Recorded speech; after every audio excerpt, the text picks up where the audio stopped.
So, from 1st of July 2024, Australian government is banning visa hopping for student visas. And yes, I know you might be wondering what does that even mean and how does it impact you as an international student. Don't worry, we have got you covered in this video. As in this video, we will talk about what this visa hopping is, what these changes are and how it might impact you and what can you do about it as an international student. If you want to know all this, make sure to stick around till the end. So the first thing first, let's discuss about what is visa hopping. Now, some of you might get an idea from the name itself. It's hopping from one visa to the other. Basically, as per the government, it is jumping from one temporary visa to another temporary visa just to extend the stay in Australia. So over the last few years, there has been a lot of talk from government regarding permanently temporary visa holders. Basically, some of these visa holders end up going from one temporary visa to another temporary visa without having much hope or scope for another permanent visas. And they're just jumping from one visa to the other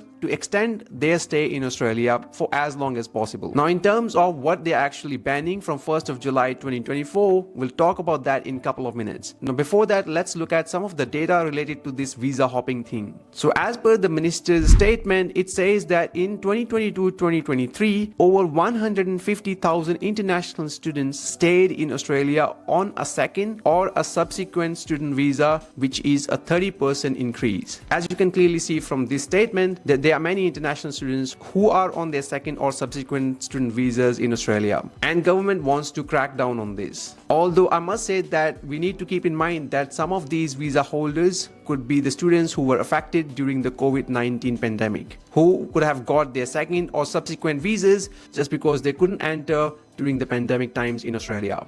But that was not mentioned in the statement issued by the minister. Now, the minister also gives some data regarding some other temporary visa holders who have jumped to student visa. So there are a couple of specific visa holders they're talking about here. The first one is visitor visa holders. Now, from the statement itself, you can see that previously over 36,000 visitor visa holders applied for student visas onshore, which is from the 1st of July 2023 to 31st of May 2024. So around 36,000 visitor visa holders converted their visas into student visas when they were in Australia. Just for people who don't know, onshore means people who are already in Australia. And also, quoting the Grattan Institute report, the minister also mentioned about temporary graduate visa holders, that around 32% of temporary graduate visa holders were extending their stay by returning to study. And the Grattan Institute report also mentioned that most of these temporary graduate visa holders who returned back to the student visa were often opting for cheaper vocational education programs that these graduates were using to extend their stay in Australia. So importantly, what is changing? So from 1st of July 2024, visitor visa holders and temporary graduate visa holders will not be able to apply for student visas onshore, which means that both of these categories of temporary visa holders, which is temporary graduate visa holder and visitor visa holders, will not be able to apply for another student visa while they are in Australia. Of course, if they want to study again in Australia, they can apply for another student visa, but they have to do it offshore, which means they have to go out of Australia and they will need to apply for student visa. And the minister is saying that this has been done to close this loophole where some people will come into Australia on a temporary visa and then they will switch to student visa, or some graduates who are unable to find jobs in their own field will switch back to student visa to extend their stay. And quoting here the Minister of Home Affairs, she said that these changes will build a smaller, better planned, more strategic migration system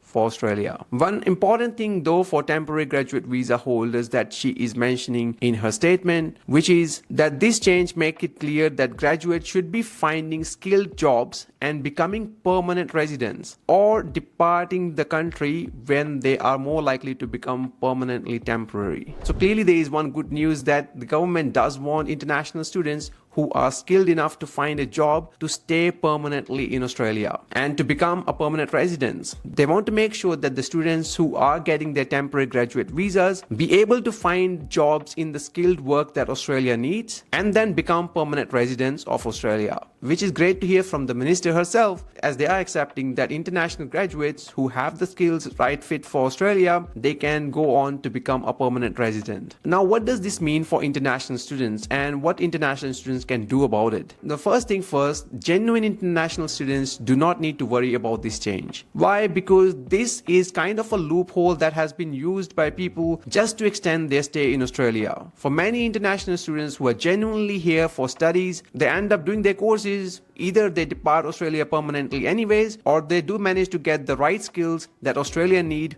within their temporary graduate visa, which allows them to stay in the country permanently. Again, not everyone is usually able to do that, but if you have the right skill set and you manage to get a decent job in your own industry, then why not? Overall, it's not a major change for a genuine international student, as many of these genuine international students don't use this option anyways. Now, what can international students do about it? First thing first is to get help from a migration agent or an education consultant who can guide you to plan your career better when choosing a course for studying in Australia. See, whatever your career goal is, it's important for you to understand that there are rules and regulations that everyone needs to follow. And these registered migration agents usually have all the updates and they can give you a specific advice on your scenario. Unfortunately, Overseas Students Australia is not a registered migration agency, so we can't give you individual advice on your visas. So that's why we highly suggest you to speak to a registered migration agent regarding that. But apart from that, you should also plan ahead for your visa application. Make sure to meet all the requirements in terms of genuine student requirement or other financial requirements, and make sure to choose a course that is relevant for your career so that you don't have to switch from one visa to the other when coming for studying here. And last but not the least, consider alternative pathways. So you may have to plan and consider what are the pathways available for you after completing your studies. Of course, a lot of students do apply for their temporary graduate visas, but what's the plan after that? How would you be able to find skilled jobs, and how can you apply for more permanent sort of visas rather than looking for another temporary visa? So this was a major update that was announced only a couple of days back, and we have created this video to make sure you get update as soon as possible. Now we are planning to make a video specifically regarding the changes that are coming into effect